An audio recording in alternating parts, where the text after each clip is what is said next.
అమ్మా. హే, ఏమైంది? ఏం లేదు కౌశిక్, బైక్ మీద వెళ్తూ ఉంటే యాక్సిడెంట్ అయింది. సో హాస్పిటల్లో జాయిన్ చేశారు. చెయ్యి కాలు రెండు ఇరిగిపోయాయి. కష్టపడి సేవ్ చేసుకున్న 5 lakhs, ఆ 5 lakhs మొత్తం హాస్పిటల్లోనే కట్టేశా. ఇప్పుడు సేవింగ్స్ 0. అయ్యో, హెల్త్ ఇన్సూరెన్స్ పాలసీ లేదా? ఇంతకు ముందు నీకే కనుక హెల్త్ ఇన్సూరెన్స్ పాలసీ ఉన్నట్లయితే నీకైంది కదా ఖర్చు 5 lakhs, ఆ 5 lakhs మొత్తాన్ని బీమా సంస్థలే భరించేవి.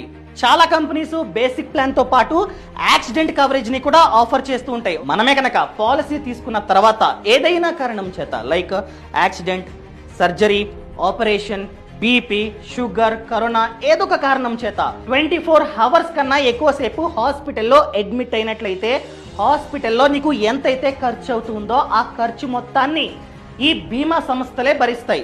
సో దయచేసి ఇప్పుడే హెల్త్ ఇన్సూరెన్స్ పాలసీని తీసుకోండి.